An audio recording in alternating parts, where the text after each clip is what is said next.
अच्छा, तो हम बात कर रहे थे कि क्या कहते हैं, जो गवर्नमेंट सेक्टर्स होते हैं, पब्लिक सेक्टर्स, वो किस चीज़ पे, किस कैश फ्लो पे चल रहे हैं। वो गवर्नमेंट के टैक्स पे ही, गवर्नमेंट के जो मनी है उसी पे, मतलब जो अवाम की, जो अवाम टैक्स दे रहा है, जो गवर्नमेंट टैक्स कलेक्ट कर रही है, उसी पे ही ये सारे इनके प्रोजेक्ट्स चल रहे हैं।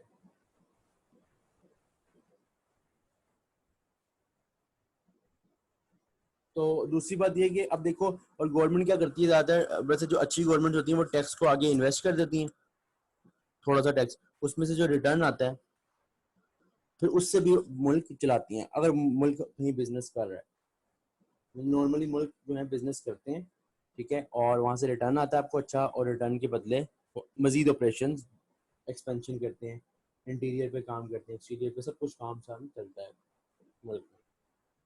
तो ये आपके पास था कि पब्लिक, और दूसरा मैंने ये बताना था, छोटी सी बात है कि प्राइवेट होता है जो खुद स्टार्ट करो, हाई लेवल ऑफ रिस्क होता है, और इसमें लो लेवल ऑफ रिस्क है। मतलब गवर्नमेंट में क्या रिस्क है, मतलब अवाम के तो पैसों से खाना है, तो रिस्क किस चीज़ का, पैसा डूबेगा भी तो अवाम का ही डूबेगा, हमारा गवर्नमेंट का थोड़ी डूबेगा। इसी तरह प्राइवेट में ज़्यादा रिस्क होता है, क्योंकि अपना पैसा होता है, सब कुछ देखना होता है, और रिस्क भी उस लिहाज से ज़्यादा होता है। अब ये कि आप जब इन्वेस्टमेंट करते हो ना, देखो, अगर होता ये है,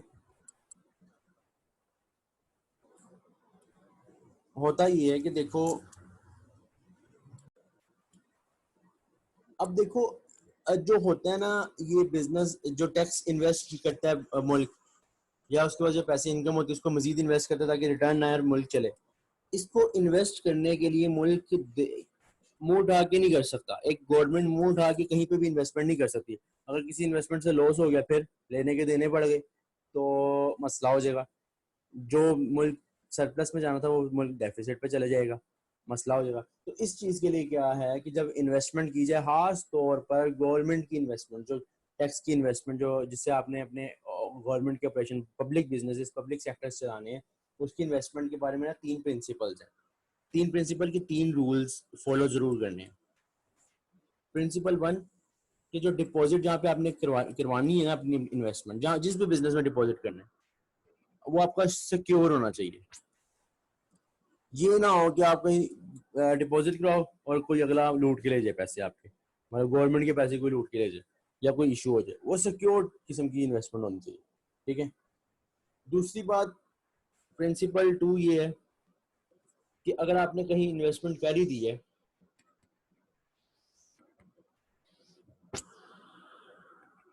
तो उससे daily liquidity,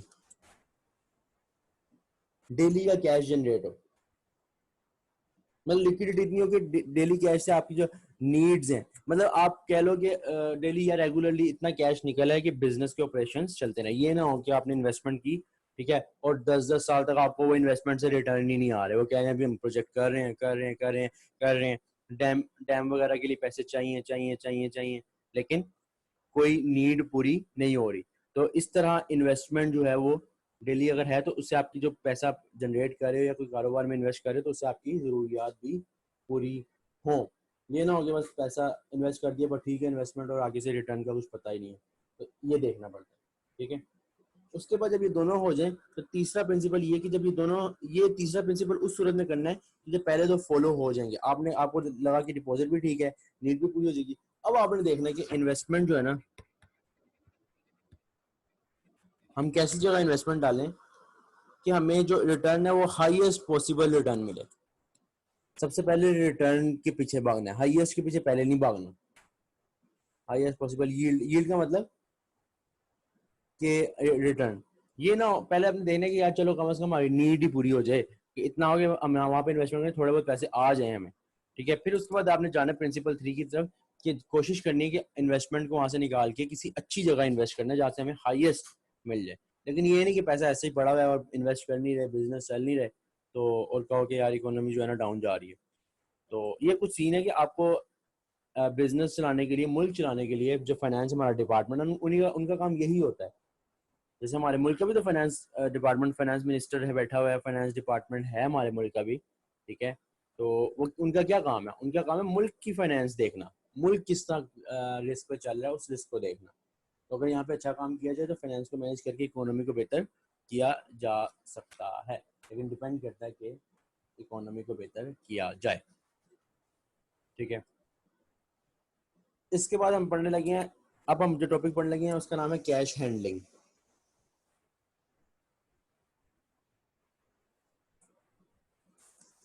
cash handling basically क्या चीज़ है? कैश हैंडलिंग आ जाता है कि कैश आपके पास जो फिजिकल कैश पड़ा होता है उसको हैंडल किस तरह करना है। असल में ना कैश हैंडलिंग का मतलब होता है कि कैश को अपने पास फिजिकली रखना। इसके अंदर ना रिस्क होते हैं, कुछ डर होते हैं जो अगर आप फिजिकल कैश रखा हुआ है अपने बैंक में नहीं रखाया हुआ। सबसे बड़ा डर ये है, आपके पास ज़्यादा अमाउंट है तो कहीं इधर उधर ना हो जाए लॉस और थेफ्ट बाय स्टाफ, आपका स्टाफ ही पैसे लेके भाग जाए ज़्यादा से ज़्यादा। ठीक है, या इतना पैसा अगर आपने अपने पास ही मैनेज करना है तो उसको रिकॉर्ड करना पड़ेगा, और अगर एरर आ गया रिकॉर्डिंग में थोड़ा सा भी तो आपको तो मसला हो जाएगा कि किस इतनी बड़ी बड़ी ट्रांजेक्शन हैं, इतनी बड़े कैश ट्रांजेक्शन का क्या करोगे। तो कोशिश किया गया कि बैंक में सिक्योर आपके पास डिपॉजिट हो कि जहाँ से इशू ना हो। ठीक है, जरूरी नहीं कि थेफ्ट वाली बाय स्टाफ हो, अदर पार्टी से भी हो सकता है। तो ये चीज़ें हैं कि मतलब जो है ना कैश हैंडलिंग सोच समझ के करनी चाहिए कि इतना रखो जितनी ज़रूरत है, इससे ज़्यादा कैश बिजनेस में नहीं होना चाहिए। अब कैश हैंडलिंग के प्रोसीजर्स, मतलब इनके क्या प्रोसीजर्स, क्या इनके एहतियात प्रोटेक्शन क्या है वो बताने लगा। प्रोटेक्शन सबसे पहली ये है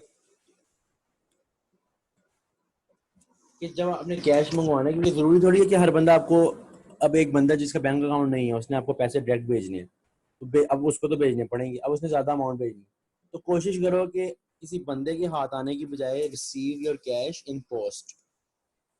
अब तो ये वाला भी खत्म हो गया है, अब तो सब कुछ यार इतना कुछ आ गया है, जैज कैश आ गया है, ऑनलाइन इतना कुछ हो गया है कि कैश के प्लास्टिक मनी इतनी ज़्यादा हो गई हुई है, ऑनलाइन ट्रांजेक्शन इतना काम शाम चल गया हुआ है कि इनकी ज़रूरत है ही नहीं। लेकिन चलो एक बताने के लिए कि यार एक पॉइंट है ये कि कोशिश क्या करो कि जैसे अगर किसी बिजनेस से बैंक मंगवाने हैं पैसे तो वो इस तरह ना करे कि खुले पैसे आ रहे हैं किसी मतलब पैकेट में डाल के, प्रॉपर पोस्ट इस तरह से आजकल टीसीएस है ये सारी जो या फिर अब ये टीसीएस कह रहा हूँ सॉरी ना, वेस्टर्न यूनियन है, ये लोग इनके थ्रू आपके पैसे आए या प्रॉपर पोस्ट के थ्रू आए कि आप इसमें मतलब रिस्क जो है ना कम होता है। अब ये नॉर्मली जैसे कोई जानने वाले को भी आप ऐसे ना कहो कि इसको जाके पकड़ा देना, ये ना हो जाए दरमियान में कोई इशू हो जाए। ठीक है, और जैसे ही पैसे आए उसकी डेट नोट करो।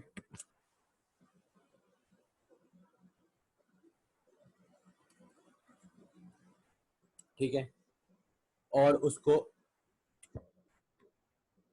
सिक्योर रूम में रखो, सिक्योर रूम जहाँ पे किसी को एक्सेस ना हो जाने की सिवाय एक बंदे के जो कि मैनेजर हो उस चीज़ का। ठीक है ना, दूसरी बात ये है कि जब फॉर एग्जाम्पल अगर पोस्ट ऑब्वियसली पैसे गिनने भी होते हैं तो उस पोस्ट को खोलना तो पड़ता है ये गिनने के लिए, भाई नोट ही नकली हो अंदर तो क्या करोगे, ये चीज़ भी जरूरी होती है। तो कोशिश ये करनी है कि ensure that two responsible people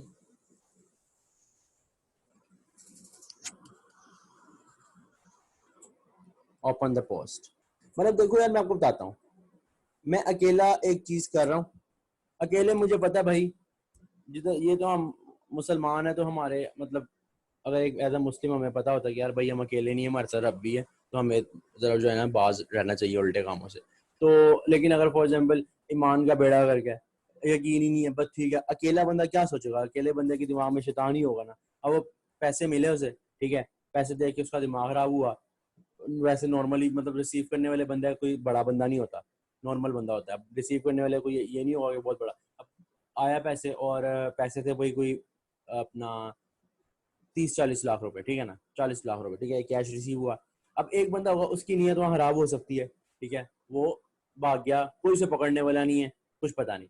दो बंदों का ये होता है, दो एक से ज्यादा बंदों का ये होता है कि देखो हम ना कि कभी ना किसी बुराई को ना खत्म नहीं कर सकते, बुराई खत्म नहीं हो सकती, बुराई को मिनिमाइज किया जा सकता है कि इसको बचाने के लिए एहतियात की जाती है। एहतियात ये दो बंदे होंगे ना तो रिस्क कम होता है कि चोरी करे। देखो ना दो बंदे होंगे, एक की नीयत खराब होती है तो वो दूसरा से कहेगा नहीं यार, और फिर आपस में जब एक दूसरे के साथ होते हैं तो एक हिचकिचाहट सी होती है कि यार हम ये ऐसे काम करने लगे हैं तो अच्छी बात नहीं है।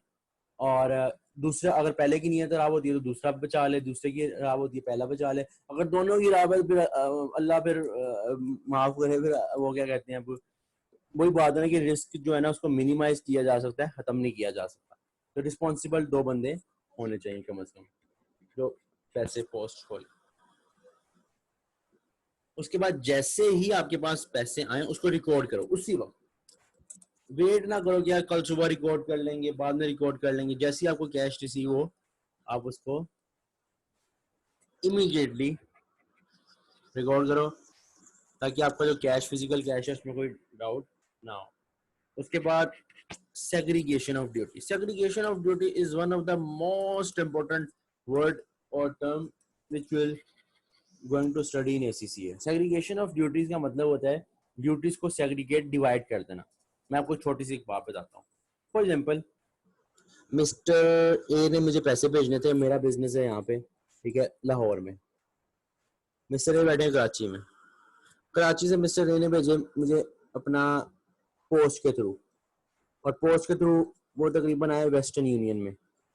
वेस्टर्न यूनियन में मेरा बंदा गया, मतलब यहाँ से बंदा गया, वो यहाँ तक आया, ठीक है, अंदर आया, रूम में गया, रूम के अंदर लॉकर खोला, लॉकर का पासवर्ड उसे पता था, उसने पैसे डाले, ठीक है, और उसी ने जो बंदा था उसने रिकॉर्ड किया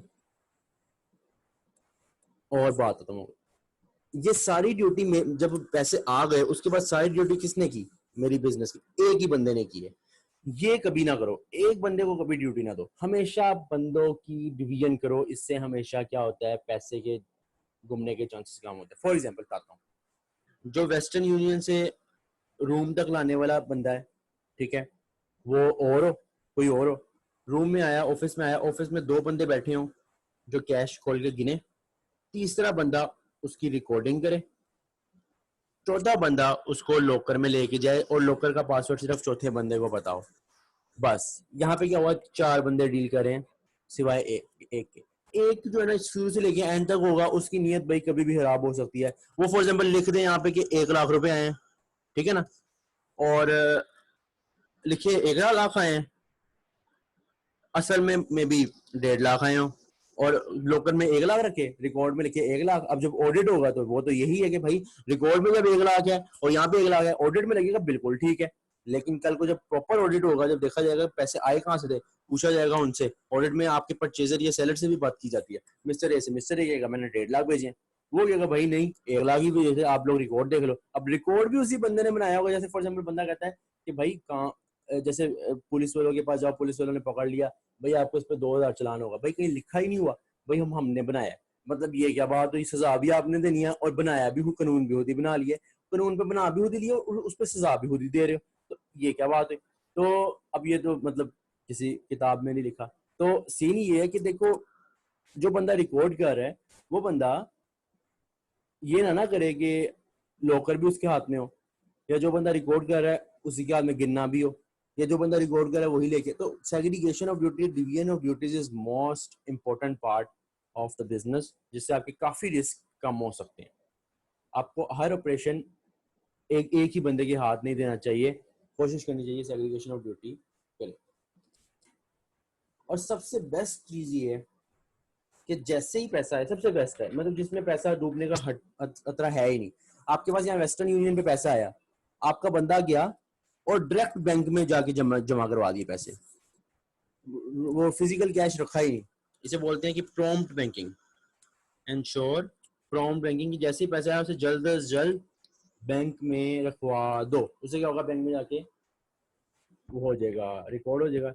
और फिर बाद में जो बैंक में पैसा रखवाया है और आपने जो अपने बैंक स्टेटमेंट देखो, और ऑब्वियसली आपने बैंक में जितना पैसा रखवाया आपने भी कैश रिकॉर्ड बनाया होगा ना अपना, इन दोनों को रिकनसाइल करो, मतलब आपस में मिलाओ कि हमने जो रिकॉर्ड किया है जितना कैश आना था और जितना हमने बैंक में रखवाया है वो क्या इक्वल है। फिर इसके बारे में अगर नहीं इक्वल, डिफरेंस है, तो इन्वेस्टिगेट करो कि भाई डिफरेंस आ क्यों रहा है, पता चल जाएगा। बैंक नहीं चोरी वोरी करता, ज्यादा केसेस में मतलब कह रहा हूँ, बैंक से एरर हो सकता है, चोरी वोरी नहीं करता। फिर इन्वेस्टिगेट करो डिफरेंस क्यों आ रहा है। डिफरेंस की काफी वजूहत भी हैं। फाइनेंशियल अकाउंटिंग में BRS आप लोगों ने पढ़ा होगा, अगर नहीं पढ़ा तो पढ़ लोगे तो वहाँ पे पता चल जाएगा क्या वजूहत है, ठीक है। और नंबर 9 है कि अरेंज रैंडम चेक्स। देखो रैंडम चेक्स का मतलब पता क्या होता है? रैंडम चेक्स का मतलब होता है कि देखो आपने पैसा मंगवा लिया, यहाँ पे मैंने बताया कि आपने पैसा लॉकर में रख दिया। इस बंदे को जो बंदा यहाँ काम कर रहा है ना, लॉकर को पता है कि ना हर हफ्ते के बाद संडे को जाके ना लॉकर चेक होता है, एक मैनेजर आता है, बड़ा बंदा आता है, खोलता है लॉकर, पैसे निकालता है, गिनता है, रिकॉर्ड के साथ मैच करता है।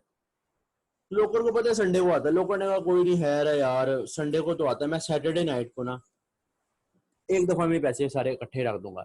अब सैटरडे तक चोरी भी तो हो सकती है, कोई मसला हो सकता है, उसकी अपनी नीयत खराब हो सकती है, कोई और बंदा चोरी कर सकता है, स्टाफ चोरी कर सकता है पैसा। तो आप क्या करो, आपकी जो मैनेजमेंट जो चेक चेक करने आती है ना, वो ना रैंडम चेक्स भी करे, जैसे बताए बगैर ना चले जाए, वेडनेसडे को चले जाए। वैसे संडे को तो रेगुलर जाए, लेकिन कभी वेडनेसडे को चले जाए, कोई बहाना करके भाई मैंने आज वेडनेसडे को चेकिंग करनी है, कभी थर्सडे को चले जाए, छापा मार दे और जाके चेक करे भाई कैश वैश और रिकॉर्डिंग ओके, ताकि अगले को पता हो कि बंदा आगे से कभी भी आ सकता है, मेरा कैश पूरा का पूरा ऑन टाइम लॉकर के अंदर पड़ा होना चाहिए। और आखिरी स्टेप है ensure documentation on each step. Her step पे डॉक्यूमेंटेशन हो, हर स्टेप पे। जैसे मैंने आपको बताया वेस्टर्न यूनियन से पैसे यहाँ पे आए हैं, इसकी डॉक्यूमेंटेशन क्या होगी? वेस्टर्न यूनियन से आपको एक फॉर्म टाइप मिलेगा, वो मतलब रिसीट मिलेगी, सॉरी, ठीक है, वो आप अपने पास रखो, उसको फेंकना नहीं है। रूम में आया जो रिकॉर्ड बना उसके उस फॉर्म को उस रिसीट के साथ जोड़ो। लोग अब आप वहां से कोई प्रिंट वगैरह निकलवाओगे कि आपने लॉकर में रख दिया, लोकल की जो अगर कोई फॉर्म वगैरह है उसमें रखो। सारे फॉर्म्स जित हर हर स्टेप पे डॉक्यूमेंटेशन होनी चाहिए। जैसे मेरे पास मैं जैसे हर बंदा अपने लिए ऐसे काम कर रहा होता है, ठीक है। अब फॉर एग्जांपल किसी का इंस्टीट्यूट है, जैसे फॉर एग्जांपल मैं अभी रन कर रहा हूँ, ठीक है, मुझे किसी ने फीस सेंड की, ठीक है। अब मेरा ज्यादातर सीन तो ये होता है कि इजी पैसा और जैस कैश वाला। फॉर एग्जांपल अगर मेरा बैंक वाला भी सीन है, मैं क्या करूंगा, मेरा क्या सीन होता है कि मैं अपने स्टूडेंट्स की, जहाँ पे मेरे पास एक एक स्टूडेंट का रिकॉर्ड होता है, वहां पे मैंने सारों के प्रूफ पे ना मैसेजेस या फिर पिक्चर को एज अ रिकॉर्ड रखा था। क्यों? कल को कोई इशू हो जाए, अब फॉर एग्जाम्पल कल को कोई इशू हो जाए और बंदा कहे भाई मैंने तो फीस दे दी थी और मैंने इतनी फीस दी थी, तो मेरे पास प्रूफ पड़ा हो। या कल को अगर कोई कहे कि मैं नहीं पढ़ना चाह रहा, मेरी फीस वापस करें और बस गुंडे शुंडे लेके आ जाए मेरे पास, ठीक है ना, तो क्या कहते हैं, मतलब मुझे निकालो यहाँ से, बस मुझे मेरे पैसे निकालो, और कहे मैं मुझे इतने पैसे दो, मैं कहूँ भाई आपने दिए इतने, वो कहेगा नहीं, मैं उसे प्रूफ दिखा दूँ। तो प्रूफ जो है ना बड़ा जरूरी होता है, डॉक्यूमेंटेशन बड़ी जरूरी होती है। इससे क्या होता है, काफी आपके रिस्क बच जाते हैं। तो ये सीन था आपके पास कि कैश को हैंडलिंग के प्रोटेक्शन जो मैंने आपको बताई कि कैश इस तरह प्रोटेक्ट किया जा सकता है। आखिरी टॉपिक है, थ्योरेटिकल का आखिरी टॉपिक है कि फाइनेंशियल इन्वायरमेंट का और इकोनॉमिक इन्वायरमेंट का, इकोनॉमी का बेसिकली